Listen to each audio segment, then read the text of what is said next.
Innanzitutto è un piacere essere qui, è un piacere perché è una serata particolarissima e nell'ambito delle manifestazioni dell'Ottobre Francescano che vede assieme le tradizioni polesane di Montemponi, che avremo poi il piacere di vedere qua, che dopo 6 anni ritornano nella nostra piazza, straordinario gruppo folcloristico che torna appunto dopo 6 anni, e poi la premiazione dei talenti del Delta.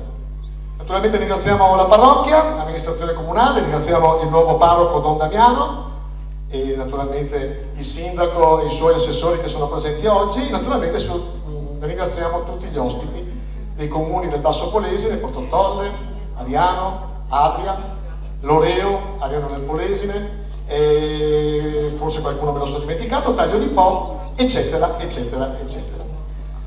I tempi sono molto stretti perché gli amici di Montemponi hanno un bellissimo repertorio e vogliono che questa sera lo gustiamo tutto. Sarà fatto questa serata in 2 step. Un primo step, premieremo i primi 5 talenti del Basso Polesine, un premio che io ci tengo particolarmente perché ho avuto il piacere di essere nella prima edizione, ero presidente della Proloco e insieme all'amministrazione Crivellari abbiamo inventato questo premio che poi dopo è seguito con tutte le varie amministrazioni, Ferro, Siviero, eccetera, eccetera, eccetera. E secondo me è diventato un piccolo Oscar del nostro territorio.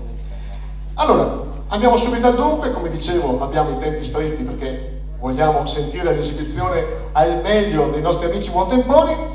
Il primo talento che vogliamo premiare è del comune di Portotolle, e preghiamo avvicinarsi sia gli amministratori che accompagnerà che i responsabili di questo eccezionale questa eccezionale realtà del nostro territorio, il Consorzio Cooperative Pescatori del Polesine, con 14 cooperative, con 1475 soci di cooperative, con 640 pescatrici, che questo è una variante importante, con i suoi circa 80.000 quintali di vongole veraci, 50.000 quintali di cozze. Ecco qua i protagonisti, l'assessore Ania Bertaglia, tra l'altro l'assessore alla Ania Bertaglia, l'ho sbagliato io, e Luigino Marchesin, che è il presidente del Consorzio Pescatori del Polesine. Allora, stavo facendo il vostro excursus honoris perché è una cosa importante, con Cozza DOC di Scardovari e l'Ostica Rosa. Abbiamo parlato 50.000 quintali di cozze, nuovo impianto appena partito di sottovuoto fresco con lupini, vongole, cozze e fasolari. Economia primaria della provincia di Rovigo, visto l'indotto di fatturato che è il numero di partite IVA.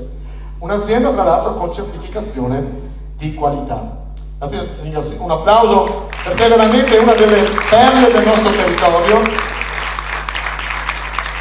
E se un'economia del Basso Polesine è la più importante della nostra provincia, è merito sicuramente del nostro comprensorio. Allora, all'assessore chiediamo per prima cosa, qual è la responsabilità di avere 1400 famiglie, abbiamo letto sui giornali, e garantire anche l'assistenza che un amministratore e che voi riuscite a dare? Il riferimento è chiaro, si riferisce ai diritti esclusivi di pesca in questo momento, nel senso è una grande responsabilità che abbiamo noi amministratori.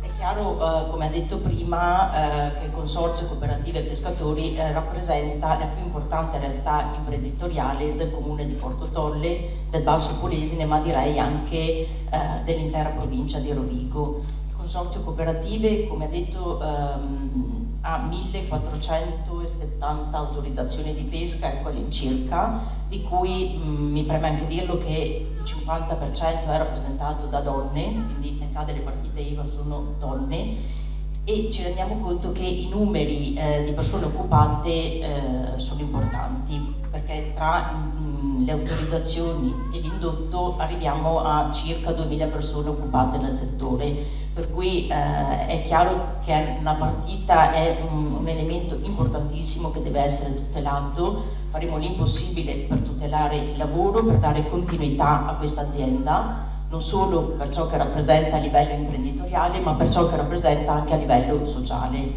perché, ripeto, 2000 persone che lavorano sono numeri importanti è chiaro che privarle di questa opportunità ha dei risvolti impegnativi da un punto di vista della gestione sociale. Grazie Assessore. Chiediamo al Presidente, allora, ormai globalizzazione in tutti i campi, la vongola del nostro territorio riesce a essere competitiva all'estero?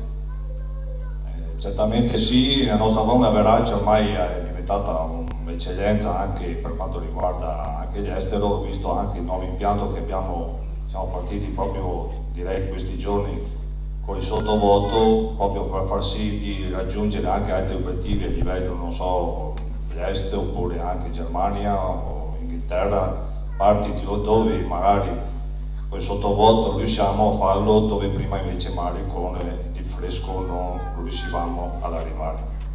Perfetto. Noi vi ringraziamo, un applauso veramente all'eccellenza, ma di quelle al 100% del nostro territorio, ma super eccellenza anche a livello mondiale.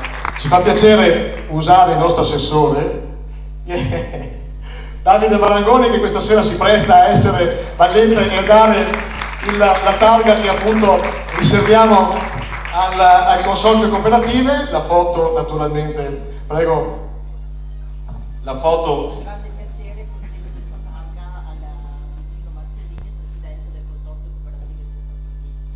Grazie Assessore e grazie a voi di averci onorato e lunga vita alle vongole del nostro territorio. Non abbiamo parlato di diritti esclusivi di pesca, ne vorremmo parlare per ore, però sappiate, no, questo quello lo diciamo, tale di po' porta fortuna, non ti altro. Grazie ancora, grazie Assessore, è stato gentile.